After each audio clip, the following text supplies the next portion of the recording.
খাল খনন শেষে যে টাকা বেঁচে গেছে ৭৩ লক্ষ টাকার উপরে আমাদের সালতা উপজেলা নির্বাহী কর্মকর্তা সরকারি কোষাগারে ফেরত দিয়ে আমাদের এই খাল খনন মালঞ্চা নদীর মোহনা থেকে গোবিন্দপুর আলমক্কা মসজিদ পর্যন্ত খালের দৈর্ঘ্যতা ২.৫ কিলোমিটার লম্বা। এই খাল খননে আমাদের অত্র আটগড় ইউনিয়নের সকল কৃষকের উপকার হয়েছে।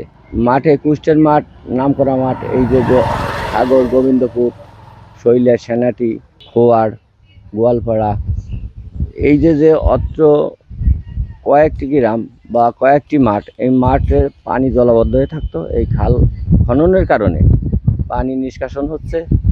কৃষকরা পাট জাগ দিচ্ছে, কেটে চেলা টাইনে নিচ্ছে।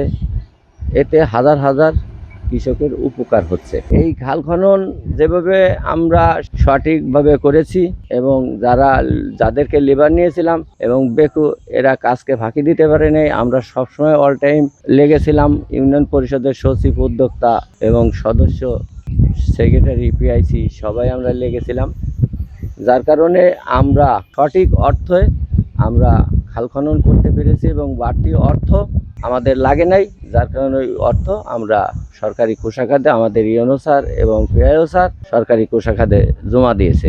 সরকারিভাবে যে খালগুলো খনন করা হয়েছে, খালগুলো খনন করার শুরু থেকে আমাদের সালতা উপজেলা নির্বাহী কর্মকর্তা, ফরিদপুর জেলা প্রশাসক এবং অত্র আসনের মাননীয় সংসদ সদস্য, মাননীয় পররাষ্ট্র প্রতিমন্ত্রী শামা ওবায়দ ইসলাম, ওনারা সবসময় এই খালের কাজ পরিদর্শন করেছেন এবং খোঁজখবর রেখেছেন, যার কারণে আমাদের এই খালের যে সংস্কার কাজ স্বচ্ছতার ভিত্তিতে সঠিকভাবে খাল খনন করা হয়েছে। এবং খাল খনন শেষে যে টাকা বেঁচে গেছে ১,৬৩,লাখ টাকার মতো আমাদের টোটাল বরাদ্দ ছিল, সেইখান থেকে ৭৩ লক্ষ টাকার উপরে আমাদের সালতা উপজেলা নির্বাহী কর্মকর্তা সরকারি কোষাগারে ফেরত দিয়েছেন। এবং একই সাথে আমাদের যে খাল ছিল সেই খালের কাজটিও সঠিকভাবে শিডিউল অনুযায়ী উনি করেছেন। যে সময়কার বাংলাদেশে যে সময় আমরা সবসময় দেখি দুর্নীতির মহোৎসব চলে, কিন্তু আমাদের সালতা উপজেলা নির্বাহী কর্মকর্তা বা আমাদের এই খালের সাথে যারা সম্পৃক্ত ছিলেন তারা সকলেই মিলে খালটিও সুন্দরভাবে কেটেছেন এবং সরকারি কোষাগারে এই অর্থ ফেরত দিয়েছেন। এ কারণে আমরা সালতাবাসী আসলেই এই খালের সাথে যারা সম্পৃক্ত ছিলেন তাদের প্রতি কৃতজ্ঞ এবং আমরা আনন্দিত।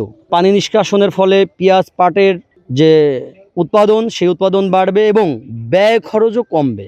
আমি আশা করব, যেহেতু আমাদের সালথায় সঠিক এবং স্বচ্ছতার ভিত্তিতে খালগুলো খনন করা হয়েছে, আমাদের সালথায় আরও যে বাকি খালগুলো রয়েছে, আমরা সরকারের কাছে জোর দাবি জানাই আমাদের সেই খালগুলো যেন অতি তাড়াতাড়ি সংস্কার করা হয়। আপনারা জানেন সালথা উপজেলায় ৩টি খাল খননের জন্য আমাদের কাছে টোটাল বরাদ্দ এসেছিল ১,৬৭,৪৯,৪০৯ টাকা।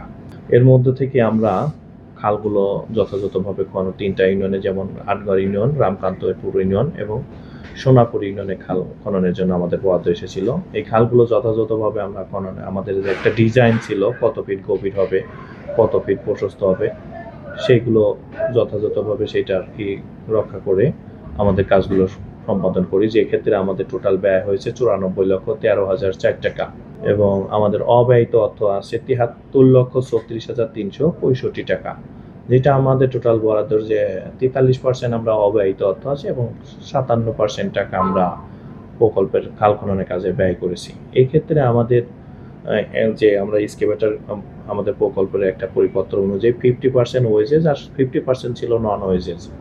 তো ওয়েজেসে যেগুলো ছিল আমরা এক্সকেভেটর ব্যবহার করেছি, যারা তাদের সাথে আমাদের ঘন্টা এই ভিত্তিতে কন্ট্রাক্ট ছিল ২৫০০ টাকা ঘন্টা তারা কাজ করেছে, যেটা সম্পূর্ণ আমাদের যে প্রকল্প বাস্তবায়ন কমিটি ছিল তাদের মনিটরিংয়ে ছিল।